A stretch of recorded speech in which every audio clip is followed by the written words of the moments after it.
Hi everyone, I would like to present Chapter 1 as we have agreed on last week.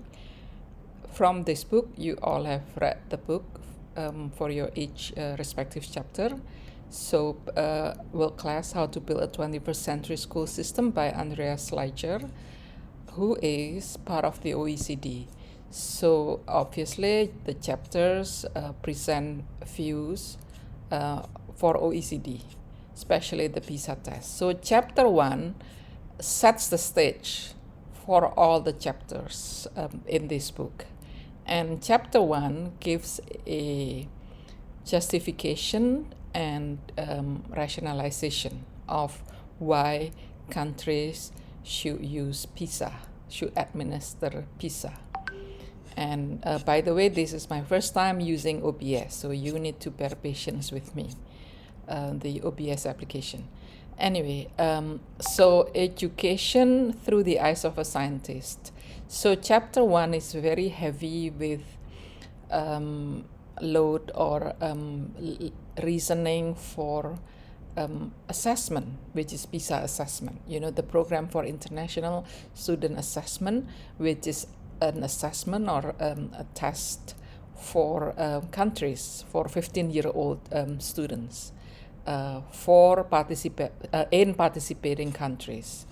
And so the justification is that countries that choose to take PISA or to administer PISA for their 15-year-old will have a reliable and valid assessment to show just how well they have been doing in their education system. And so a lot of countries comparison. And so Indonesia will be next year. So the white bar here shows the percentage of students in the top 2 international deciles, while the gray bar here shows percentage of the bottom 2. And so the percentage should be high on the white bar and should be low on the gray bar, gray area.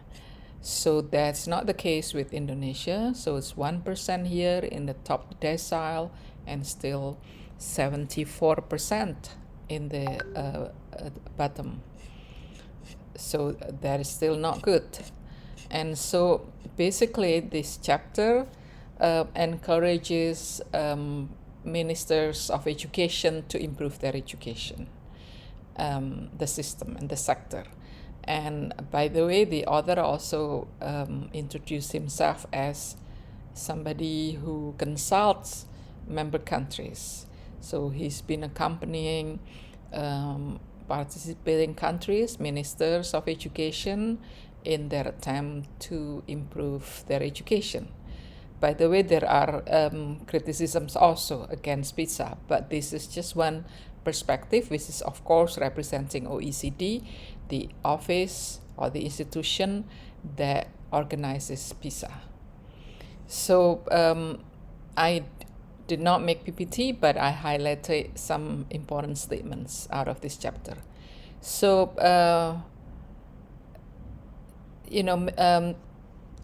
setting an agenda for change is easy, but doing it is not easy. And one reason why countries should be prepared to reform their education system is because the world is changing. Okay, because the kind of things that are easy to teach have become easy to digitize and automate and computerize. And so the future should be anticipated that students from each country should combine artificial intelligence of computers with the cognitive, social, and emotional learning and values of human beings. And so while the digital technologies can have disruptive implications for our economic and social structure, they don't have predetermined implications.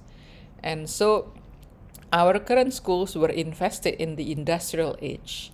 That's his argument, when the prevailing norms were standardization and compliance, and when it was both effective and efficient to educate students in batches and to train teachers once for their entire working lives.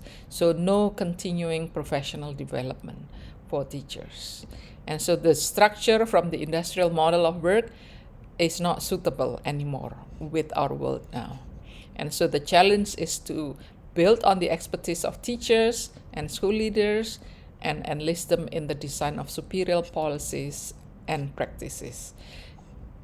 And, people argue that education is science as well as art. But he argues that no, education is less of an art but more of a science. So this is understandable because he argues from the perspective of testing expertise. Okay, and then he compares education and the medical field. In the medical field, doctors diagnose first, test, send patients to lab to get them tested, and then they make diagnosis out of the test results.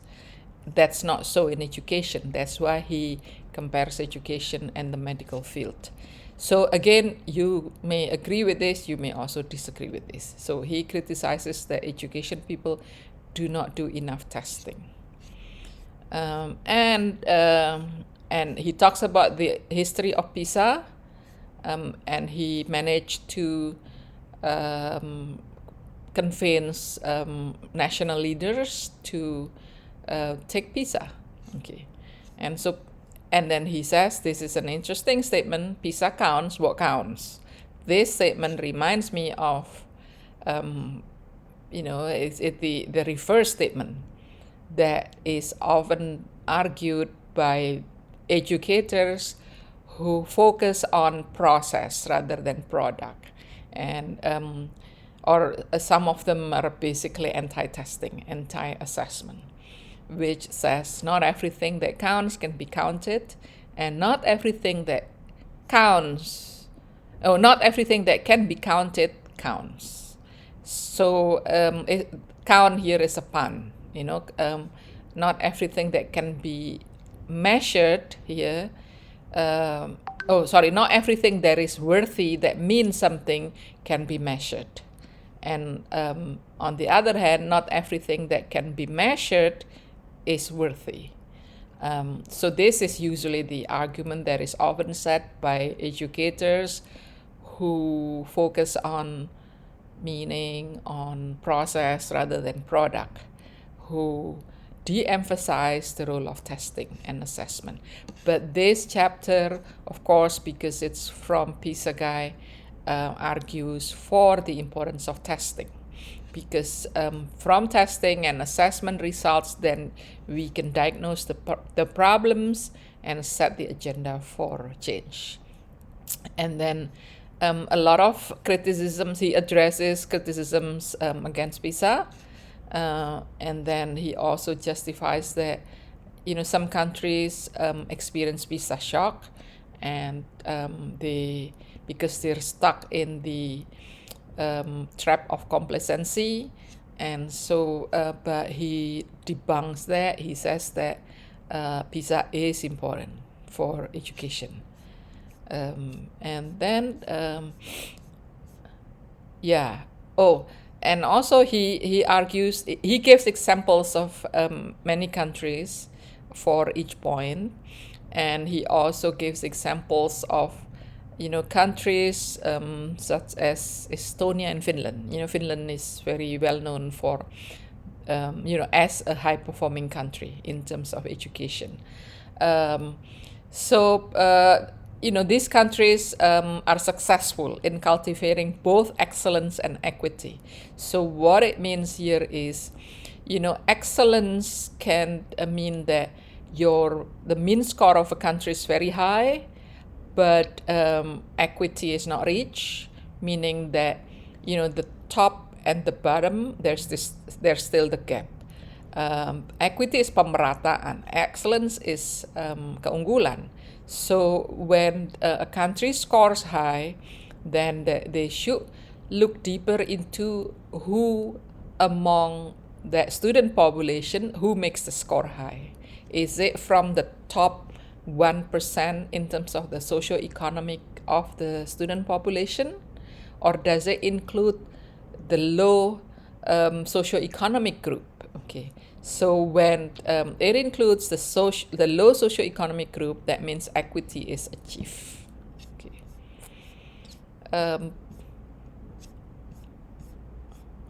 All right, so and then he also argues about other points, like adult population with poor skills, and it will become difficult to improve productivity. That's why he argues that start early, from 15-year-old, to prepare students for their future, not their past. And then international average. So highly literate adults are more likely to have positive social and economic outcomes. So high wages, high levels of political efficacy and participation in volunteer activities, high levels of trust, being employed, and good to excellent health. And so this is the argument for that. And it's important for countries to invest in their education to achieve all of those, high wages, high income, excellent health, and healthier political activities of the citizens, and healthier political participation. And I think that's about all, because Chapter 2 will be presented by Ibu Eva, which is debunking some myths. Well, thank you for listening to this presentation. So we will listen to other chapter presentations, and then I will set some questions in the forum for us to discuss. Again, thank you.